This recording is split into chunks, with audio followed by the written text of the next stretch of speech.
Let's go to the UK. We've had the orgy of hate at a Glastonbury Music Festival. Pascal Robinson Foster, I've got to say, I'd never heard of him until this week. That's the name of the dude who started the Death to IDF chant and other chants on stage, enthusiastically backed by the crowd. We saw plenty more political statements, all in the one direction.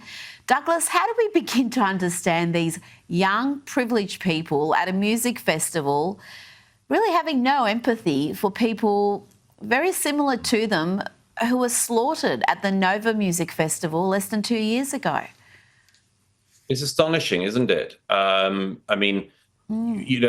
sort of instinct one has on it in a way is, to wish that these morons at Glastonbury ever got a glimpse of what the innocent young people at the Nova Festival saw on the morning of October the 7th. The fact that not much more than a year and a half after the massacre of hundreds of young people at the Nova Festival, another music festival, Glastonbury, would keep on having artists coming out in favor of the people who did the attacks and not on the side of the victims. It's not like it should be a hard one, that. Are you on the side of the big bearded rapists and torturers and murderers and kidnappers? Or are you on the side of the innocent young people dancing in the early hours of the morning at the Nova Festival? These people have decided they're on the side of the rapists and the torturers and the killers and the kidnappers.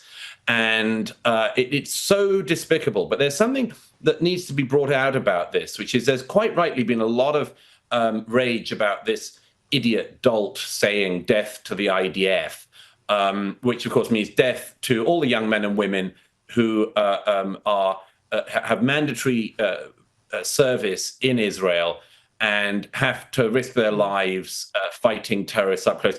But there's been a lot of reaction to that. But there's something else that this moron chanted on stage that's also worth lingering on. I write about this in my Spectator column this coming week, which is he led the crowd in these chants of that you say you want your country back, F that. Yes.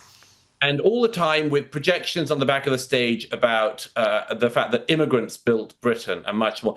This is almost perfectly created to be as divisive and hate-filled a message as possible. He was saying to white British people, you're not going to get your country back.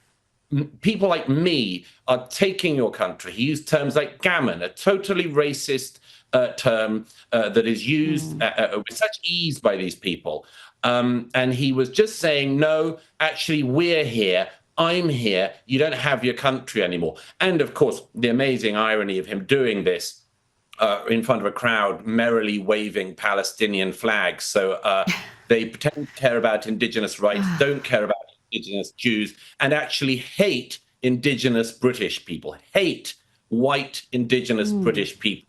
This is out and out racism against the British public.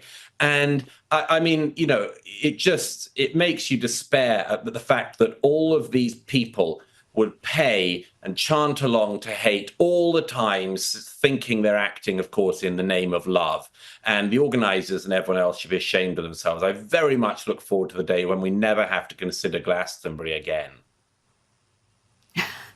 I'm so glad you're writing about that. We've talked about that on the program, that entire song and chant, and to hear the crowd sing along enthusiastically, these self-loathing, privileged, almost uniformly white kids. It's almost like a comedy sketch, only it's tragic.